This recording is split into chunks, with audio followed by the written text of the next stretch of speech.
Hi and a warm welcome back to the channel. In this video I'm going to be showing you how to divide Primula bulleyana.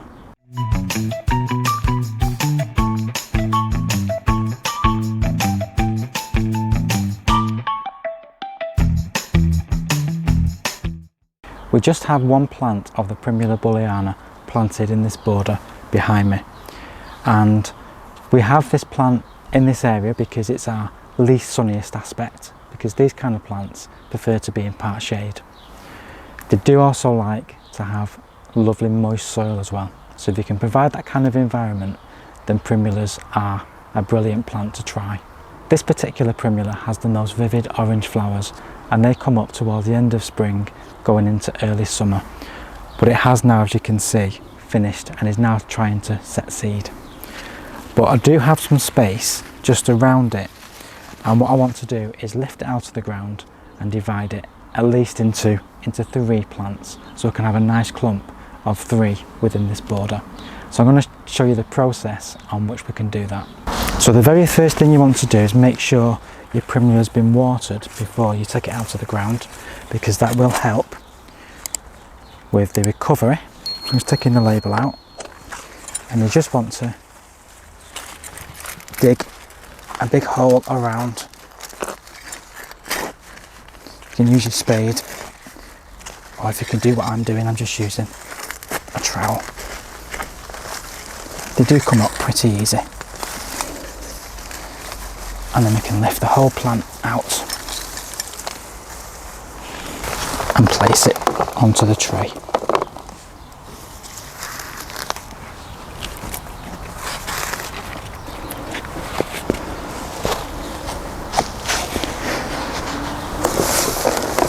Want to shake a bit of the old soil off.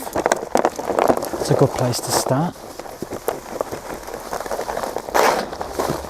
Now, we've been dividing primulas for probably well over 20 years, so this is a very easy thing and very natural thing for us to do. I'm just going to take off some of these leaves to begin with, just so I can see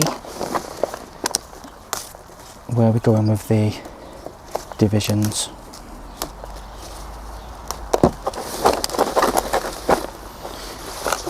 So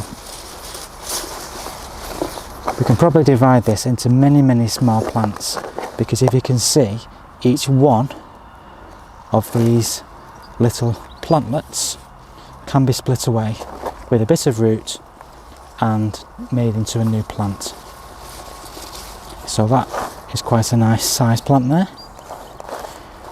So what I'm going to do is start with that one. So just getting a clean knife, I'm just going to literally slice that little plant away, and that's it. And then to stop it from getting too much stress, I'm going to chop the whole thing, the leaves and the flower spikes, so we're just left with a little bit of stem growth, but we've also got all those roots. So that's the first one, and I'm probably going to try and get probably another one.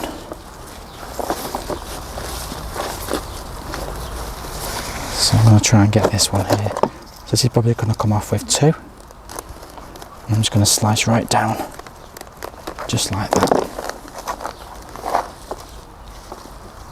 And that's what you're left with. Chop away all of that top growth. And that is your plant. And then, just because I can, I'm actually going to get another division just there. So if you can see, the way it grows is, that was probably, imagine that is the one plant that you've originally bought, that clump, and what happens is it grows these new plants either side and all around the original one that you've purchased. And you can just literally slice that down just like that. And here's a good example. You see, that's a smallish plant that you could take away and plant on its own if you want to have lots and lots. But we only really want 3 or 4 clumps. So slice away all of that leaf.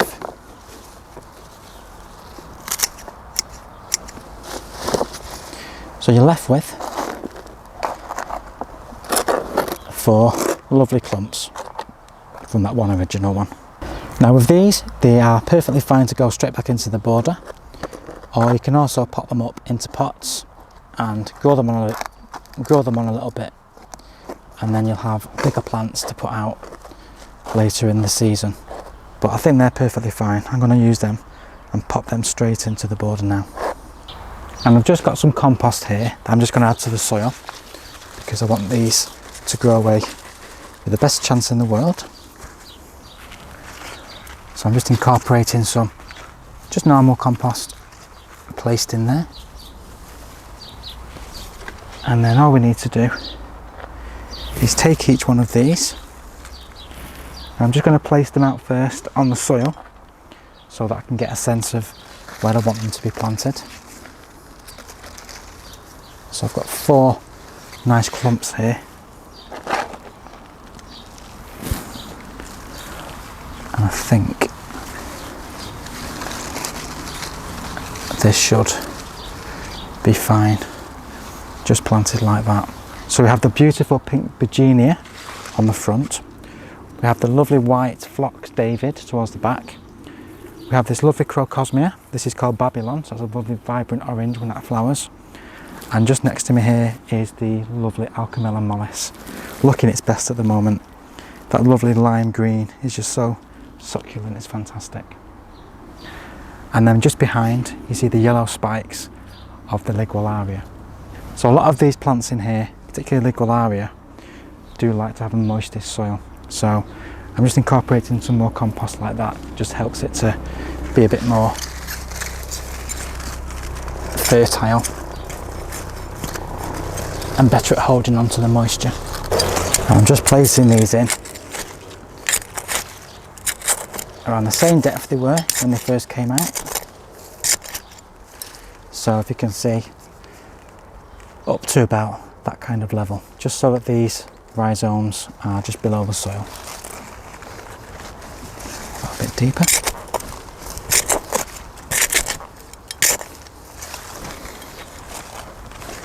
So this not only gives us more plants for free, but this also rejuvenates these plants. So they'll grow away much better. They will grow new leaves this year, but obviously the flowers we'll be waiting for next year when these flower in late spring again.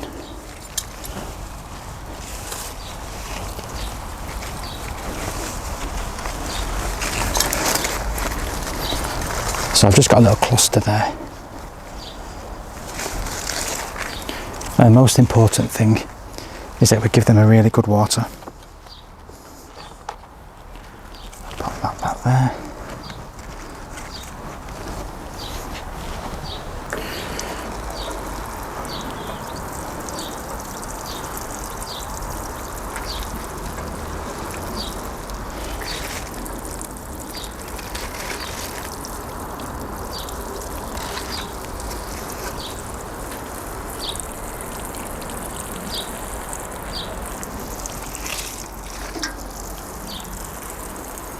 So don't be skinny with your watering, make sure you give them a really, really good drink.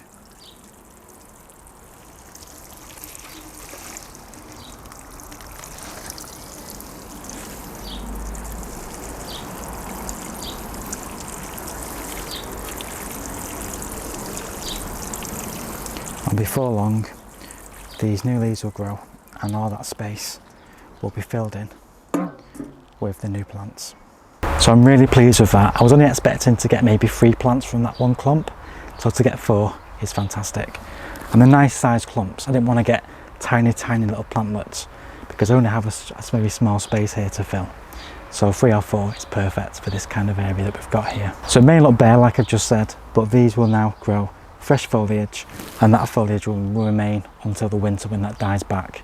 And then come the spring, new foliage will re-emerge, and we'll also get those lovely flowers on each of these 4 plants come this time next spring. So this technique can also be used for pretty much all of the primulas. They all kind of grow in the same format. They have that central plant that you first of all grow, and then lots and lots of plants grow from around that clump, and you can literally just raid it and just take as many plants as you want.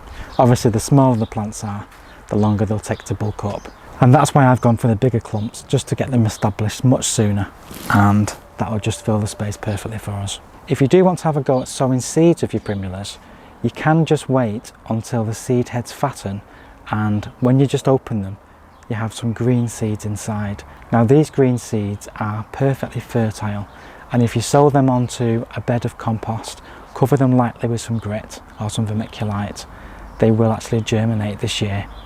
If you leave them to mature longer, those seeds will actually turn into very pale brown, very tiny seeds. So it's up to you. You can grow the seeds this year if you want to get them when they're ripe, when they're green. If you leave them to mature and leave them to grow into the tiny little seeds, the tiny brown seeds, you will have to sow them in the winter time, because they do need a period of stratification. So they need a period of the cold followed by a period of the warm. So we normally plant them in the winter time, give them the season of winter to go through, give them the cold, give them the rain, and then let them overwinter with the spring coming. And in the spring, the warmer weather, the lighter days, will just ensure that you get that germination. Now if you're going to leave the seeds to get to the brown stage, so past the green and into the brown stage, when they're very tiny, when you do sow them come the autumn or winter, you are going to need to leave them uncovered, or just put a layer of grit or a thin layer of vermiculite, because these seeds will need the light to germinate. So come the spring, those seeds will germinate, and then you'll have lots and lots of babies to prick out come late spring into summer, and you can then start growing them on until they're big enough to be planted in your borders. If you do grow primulas in pots, that is something we have tried to do without very much success. There is an issue when you grow primulas in containers with the vine weevil, and for some reason in pots they just attack the roots. In the border they're perfectly fine, we've never had any issues with vine weevils in the borders, but for some reason when you get them into pots they can be attacked. And the telltale sign that your plants have got vine weevil attack is that they just look pretty much dead on the surface, and when you just move it away, when you move the plant away from the soil, it just comes off in your hand, because the vine weevil grubs, those little tiny grubs with the orange kind of head, they're the things that are attacking the roots and eating the roots, and that's what they live on. So just to recap, I've covered already how to divide the primulas first. I've just talked about how to get the best from sowing them by seed, and the only thing other to say is that these are plants that prefer to be in a moist position. If you try and grow these in full sun, in free draining soil, they're just not going to be happy. They're just going to be wilting, and you're going to spend all your time having to keep coming out and watering them. So rather than having the hassle of doing that, plant them in the right position to begin with, and that is a semi-shade position in a moist, fertile soil. If you've got clay soil, you probably can get away with more sun, but if it's free draining, I would suggest you put them in a shadier part. Now this garden gets a lot of sun, and we try and keep the plants that we know need a lot of moisture towards this side of the garden, because on the other side, just behind the camera, that is pretty much south facing, whereas on this side it's a bit more of a north facing aspect. But it does also get some sun, because we haven't got too much to block the sun out. It is quite open, so we do have to sometimes come here, and you'll see us with buckets of water coming out and just making sure that these are well watered, because if not, they are going to show signs of dissatisfaction. So I hope you found this video informative and enjoyable, and I do hope if you've got primulas that you're going to give this technique a try if you've not already tried it. I've also provided some tips on how to grow these from seed, so you've got lots of options there on growing and propagating primulas. I will see you very soon on the next one. In the meantime, please do take care, and as always, happy gardening.